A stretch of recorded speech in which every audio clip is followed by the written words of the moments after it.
Hello friends, જીવલું vlog YouTube ચેનલમાં તમારું સ્વાગત છે. આજે આપણે જવાના છીએ બેલા ગામના સરમળિયા દાદા, અને જ્યાં આપણે સરમળિયા દાદાના દર્શન કરીશું. અને બીજું સ્થળ આપણે લેવાનું છે ભોળાનાથનું મંદિર. અને આજે સોમવાર પણ છે, શ્રાવણ મહિનાનો સોમવાર, એટલે આપણે ભોળાનાથના દર્શન પણ કરીશું. મંદિર અત્યારે બની રહ્યું છે, તો એ પણ આપણે ભોળાનાથના દર્શન કરીશું. હેલો ફ્રેન્ડ્સ, આપણે આવી ગયા છે અત્યારે ભોળાનાથના મંદિરે બેલા ગામ. અત્યારે મંદિર હજી બને છે. આ મંદિરના પૂજારી અત્યારે સાફ કરી રહ્યા છે, બધી સાફ સફાઈ. ફ્રેન્ડ્સ, પહેલાં આપણે ભોળાનાથના મંદિરે આવ્યા છીએ, અને પછી આપણે જવાનું સરમાળા દાદા. આ તમે જુઓ, આ જે પહેલાં મંદિર હતું તે ઈંટોથી બનાવેલું હતું, અને તેનો સામાન બધો પડેલો છે અહીંયા. ચાલો મિત્રો, આપણે ભોળાનાથના દર્શન કરીએ. અહીં દરરોજ લોકો દૂધ અને બીલીપત્ર ચડાવવા માટે દરરોજના માટે આવે છે. ભોળાનાથના દર્શન કર્યા પછી આપણે દલુબાપુ પૂંજારીના નિવાસસ્થાન તરફ આપણે જઈશું. અહીં એક ઓરડો બનાવેલો છે, અને તેની અંદર તે રહે છે.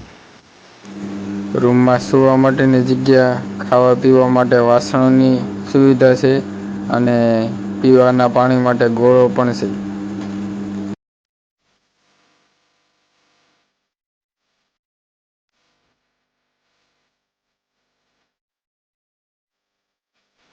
મંદિરની બાજુમાં નદી છે, ત્યાં અમે બધા પેલા નાવા આવતા. ત્યાં બાકડા બેસવાની જગ્યા સારી છે, વાતાવરણ એનું બહુ સરસ છે. અહીંયા મંદિર પાસે ઘણી બધી બેસવાની જગ્યા છે. તેમાં બાકડા પણ મેકેલા છે, તો તમે નિરાંતે બેસી પણ શકો. અહીંયા ઘણા બધા વૃક્ષો પણ છે, અને લીલુંછમ વાતાવરણ છે. એટલે તમે અહીંયા આંટો મારવા આવો તો પણ તમને અહીંયા ખૂબ મજા આવશે. અહીંયા કાળ ભૈરવ દાદાની મૂર્તિ પણ સ્થાપિત કરેલી છે.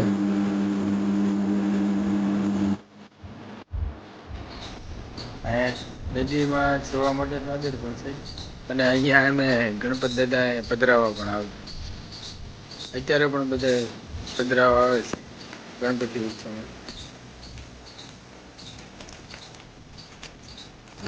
અહીંયા મંદિરની નજીક સુંદર મજાની નદી આવેલી છે.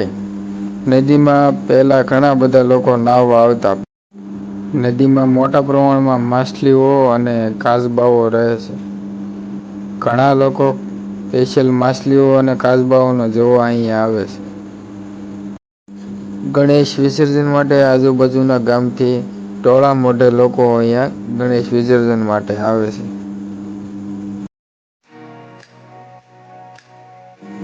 હવે આપણે જઈએ મંદિરની આજુબાજુનું વાતાવરણ કેવું છે તે હાલો તમને હું દેખાડું.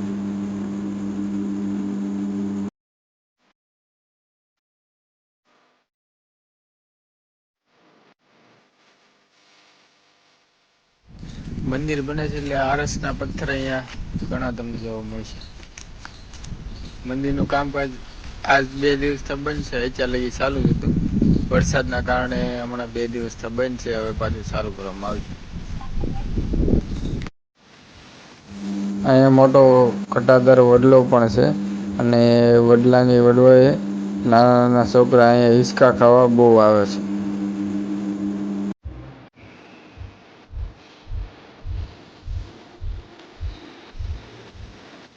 અહીંયા બાજુમાં મેદાન પણ છે, અહીંયા બધા છોકરા ક્રિકેટ રમવા પણ આવે છે. અહીંયા હું પણ આવતો. અત્યારે ઘણો સમય તો વરસાદના કારણે નથી આવતા, પણ અહીંયા બધા રમવા આવતા. ભોળાનાથનું મંદિર જે બને છે એના આરસના પથ્થરો તમે જોઈ શકો છો, તે અહીંયા પડ્યા છે, અને એનાથી જ આ મંદિરનું કામ બધું ચાલુ છે. આ પથ્થર મેદાનમાં પડ્યા છે, અને મંદિરની બાજુમાં પડ્યા છે.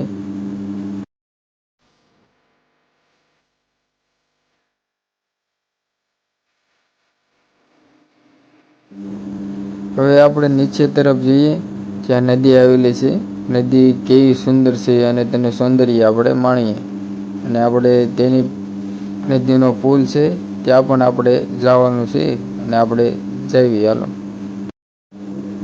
આ તમે જુઓ નદીનો પુલ છે, અને પહેલાં અમે જ્યારે ભણતા ત્યારે આ પુલથી અમે ચાલીને જતા સામાકાંઠે. અત્યારે અહીંયા મોટો પુલ પણ બની ગયો છે, એટલે બે પુલ છે અત્યારે. હવે આપણે ધીમે ધીમે ચાલીને સામાકાંઠે જવાનું છે, પણ અહીંયા લીલ બહુ વધારે હોવાથી આપણે ધીમે ધીમે ચાલીને જઈશું અને ધ્યાન રાખશું કે લપસીને પડી ના જઈએ. મારી સાથે બે નાના છોકરા પણ છે, એટલે એને પણ હું કહું છું કે તમે ધીમે ધીમે ચાલજો અને લીલ બહુ છે એટલે ધ્યાન રાખીને ચાલો. આ પુલ થોડોક સાંકડો હોવાથી ઘણા લોકોને અહીંયા બીક પણ લાગતી હોય છે.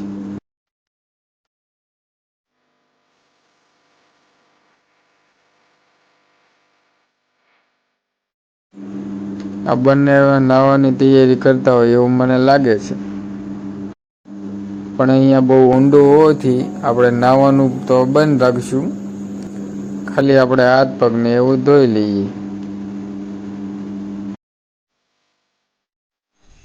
અહીંયા અમે ત્રણે ભોળાનાથના મંદિરે આવ્યા છીએ આટો મારવા, અને અહીંયા બહુ સરસ જગ્યા છે, અને અહીંયા બાજુમાં નદી પણ છે, એટલે તમારે આવવું હોય તો અહીંયા આવજો. આ બંને થોડાક ફોટા પાડવાના શોખીન છે, તો મને કે આપણે ફોટા પાડવા છે, તો એક બે ફોટા પાડી લઈએ. અમે ત્રણે જો પુલ માથે હાલીને જાય છે સામાકાંઠે.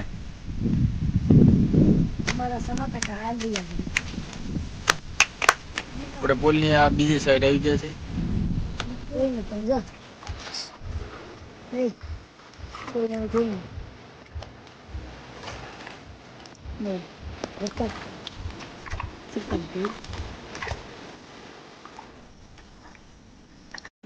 સાપની કાંસળી જોવા મળી, એટલે તમારે જીવજંતુનું થોડુંક ધ્યાન રાખવું પડે. નદીની સામેના કાંઠે અહીંયા લીમડાનું વાવેતર બહુ ઘણું છે, અને અહીંયા આખા મેદાનમાં બહુ ઝાઝા વૃક્ષો વાવેલા છે. તમે જુઓ અહીંયા કેવું લીલુંછમ વાતાવરણ અહીંયા તમને દેખાઈ રહ્યું છે.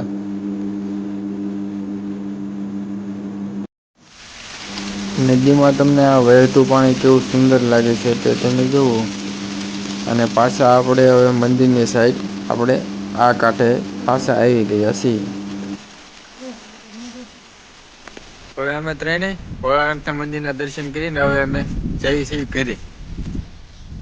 આવી ગયા છીએ આપણે પરમાળિયા દાદાના મંદિરે અમે ત્રણે, ને આપણે અત્યારે હવે જઈએ છીએ મંદિરની અંદર.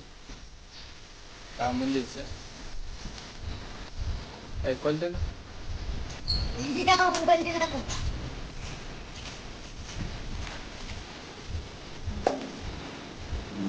આપણે આવી ગયા છીએ મંદિરની અંદર, અને અહીંયા સરમળિયા દાદાની મૂર્તિ સ્થાપિત કરેલી છે, અને સુંદર મસ્ત અહીંયા મંદિર છે.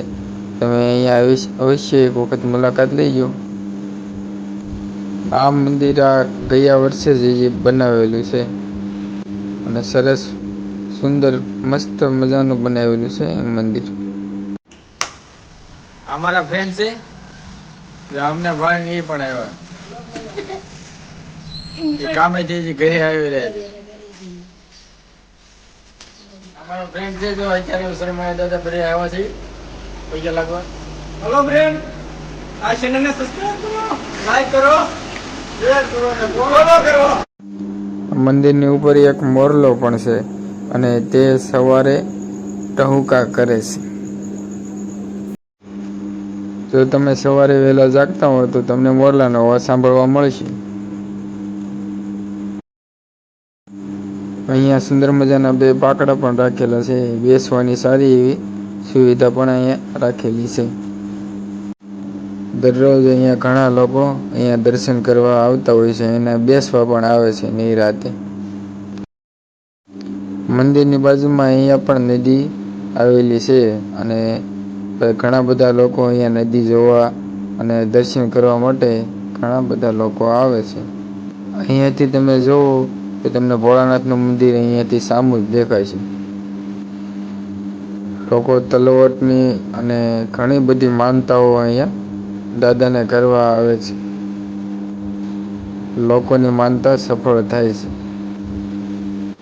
જો અમારા વિડીયો ગમતા હોય તો લાઈક, શેર અને સબસ્ક્રાઈબ કરજો.